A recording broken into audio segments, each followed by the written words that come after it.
In a small town in Ibadan, a girl named Mary was born into hardship, but also into hope. Her parents were humble people. Her father was a retired primary school teacher, while her mother sold bread by the roadside. They had no money, no influence, and barely enough to eat, but they raised Mary with love, faith, and one powerful lesson. No one is born a star. Stars are made in the dark. But the world wasn't kind. Mary's uniform was always torn. Her sandals were stitched with thread. Her lunch? Most days it was just Gary and ground nut. She was the girl they mocked. At school, her classmates whispered, "Shayna, this one become journalist? She can't even pronounce ordinary question well." "See her shoes. When she talks on TV, will she wear rubber slippers too?" But Mary didn't let their words stop her. While other children played during break, she stood in front of a cracked mirror, pretending to read the news. "Good evening, ladies and gentlemen. This is Mary reporting live." After secondary school. After secondary school, things got worse. Her mother fell seriously ill. Her father's pension was delayed for over a year.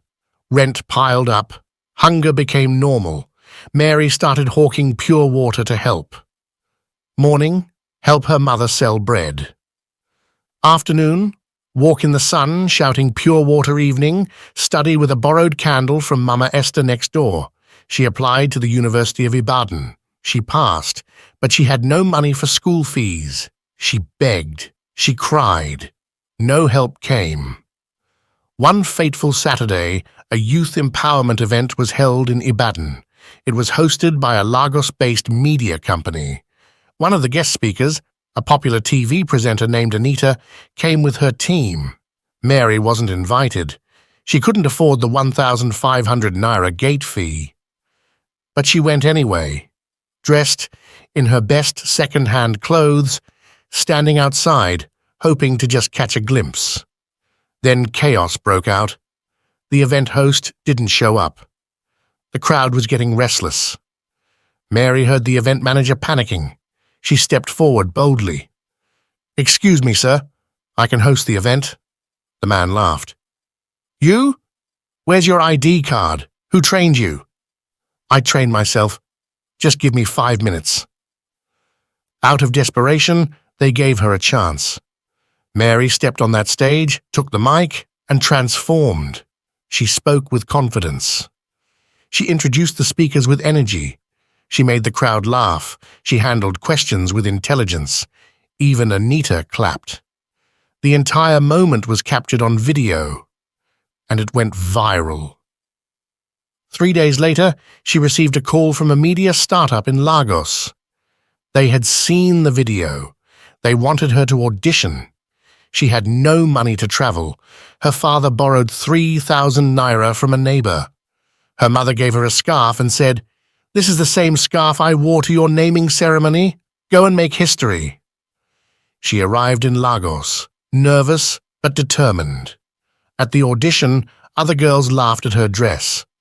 Who invited the village girl? She's not even wearing makeup.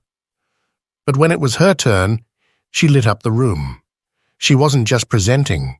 She was living her dream. She got the job. Months passed.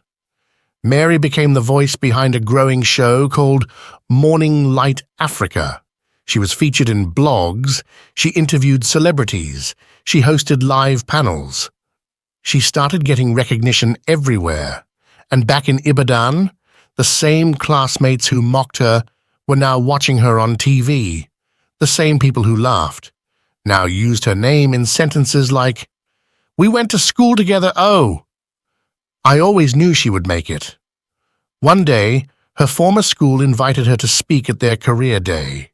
She walked in wearing a royal blue dress, heels clicking, and head held high. They clapped before she even said a word. They mocked my struggles. Now they admire my strength.